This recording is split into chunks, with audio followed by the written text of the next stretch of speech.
Could Shakur beat him? If he can't hurt him, that would be my question. Listen, you don't have to hurt him, you just have to outscore him. You know, Shakur takes a good shot, though.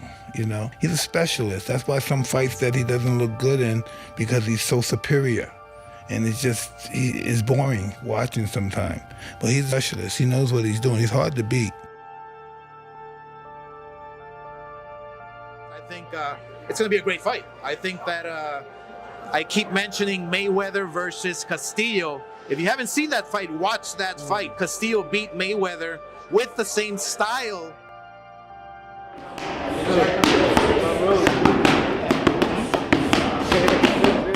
know that. You know that. So I'm the best fighter in Boston. Two skillful fighters, two talented fighters, you know, two fighters that are at a high skill level that will compete in the sweet science. How you beat Teofimo Lopez? Because there's a blueprint out to beat Teofimo Lopez. Ain't no blueprint out to damn Shakur Stevenson. Lopez don't know how to beat Shakur Stevenson. Ain't no damn blueprint. But I tell you who got a blueprint on how to beat Lopez. That's Shakur Stevenson. He know how to beat Lopez. Yeah, Lopez don't know how to beat him. Hell no. Legends are delivering bold and sometimes shocking predictions as they break down the Shakur Stevenson versus Teofimo Lopez matchup. The debate centers on speed versus power, elite defense versus relentless aggression. Damn fight too. See, that fight is skill for skill, as good as this fight. But they just haven't been around long enough to prove themselves yet. But skill for skill, as far as equality, to me, Bud and Canelo are equal because where they're in their career. Because how accomplished they are. These two guys are also equal where they're in their career. Because they're accomplished, but not as accomplished as these two. But they're still equal accomplished. You understand me? So those are two good damn. Across the boxing world, legends and analysts remain divided but deeply passionate about Stevenson versus Lopez, with opinions split on which style ultimately. Skill fighter versus a boxer who's twitchy. And twitchy sometimes beats out skills. Sometimes that's the side that can really beat a straight up boxer to me. Somebody who's twitchy.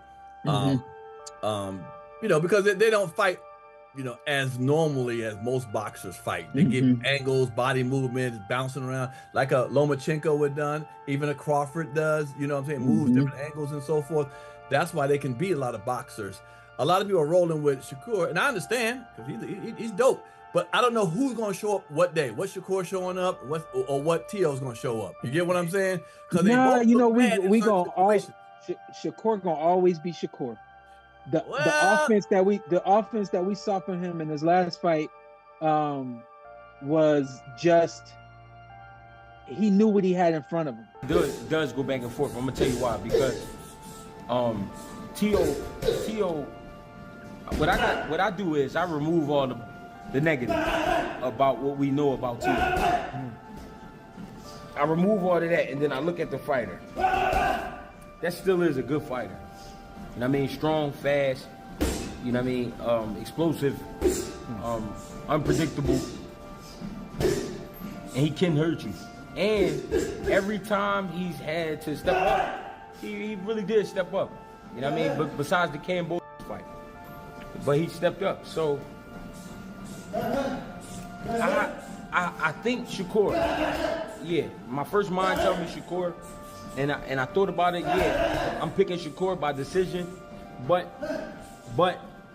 because this is fighting, anything can happen. Former welterweight champion Sean Porter recently gave Teofimo Lopez the edge, pointing to his versatility and adaptability, especially at 140 pounds. Porter believes Lopez now has multiple paths to victory against Stevenson's disciplined and methodical style. Twitchiness, that athleticism that Teofimo has is what gives someone like Shakur problems because it throws off his timing. Yep.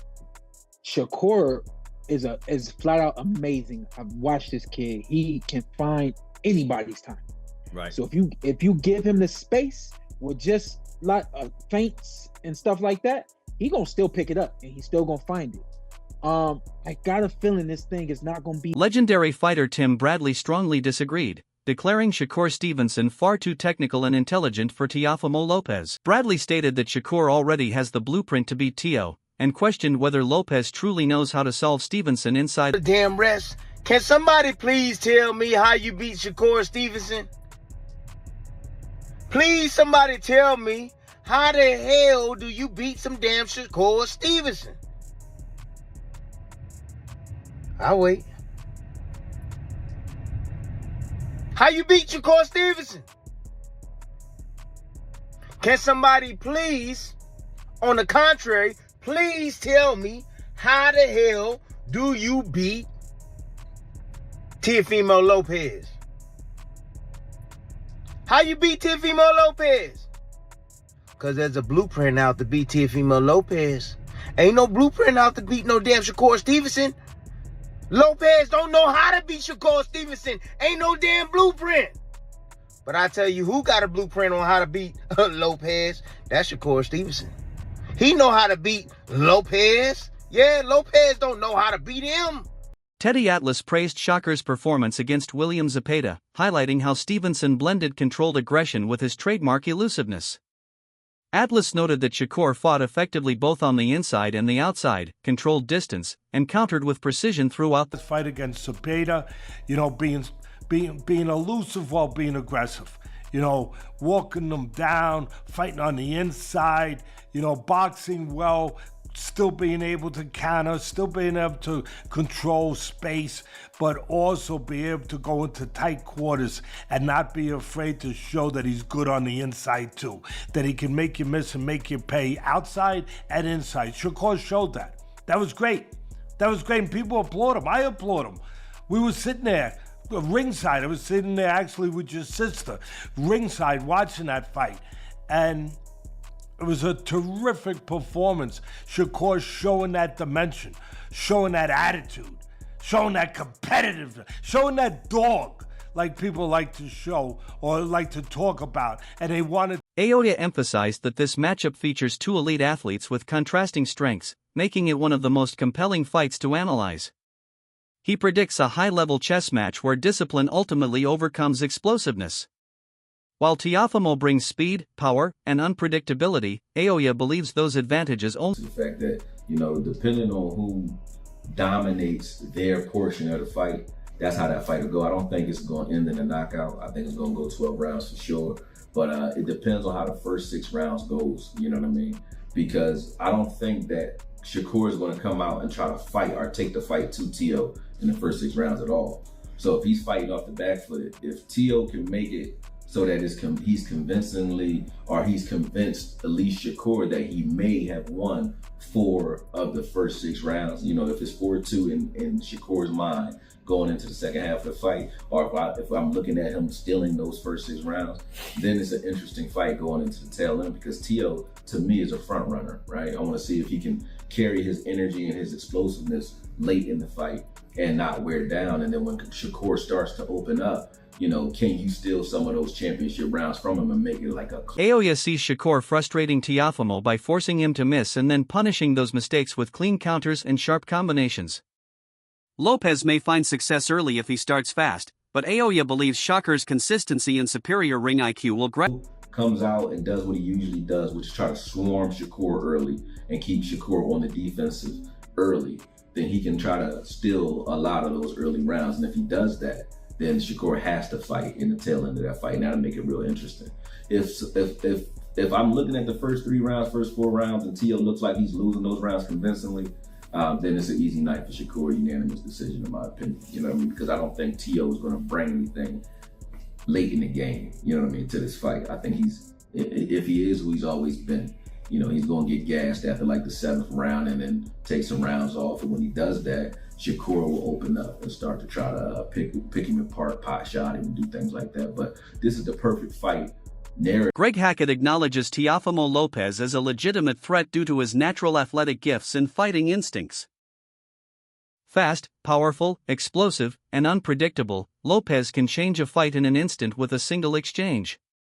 Hackett notes that even when Lopez isn't technically perfect, his athleticism allows him to create danger. Lopez has proven he can rise to the occasion against elite competition. Good though, you know what I mean, and hurt him, or what if he just out hustling? You know what I'm saying? I mean, it's a lot of shit that crossed my mind, but I still like Shakur for the dub. I like Shakur for the dub because he knows how to win. Like, he knows how to win. You know what I'm saying? And he's always prepared to win. So, and I think Shakur respects Teo to the point where he gonna train like he's never trained before, because this is a great fight for him. This is probably the best fight of his career up to date. Even though he's been in some great fights, this is probably the best opponent. You know what I mean? And Teo, same for Teo. So when it's like that, when you put Magic and Bird together, it happens. You know what I'm saying? And this is the kind of situation it is. Magic Johnson was nice, but Larry Bird was nice. Put them together, you get a nice game. You know what I mean?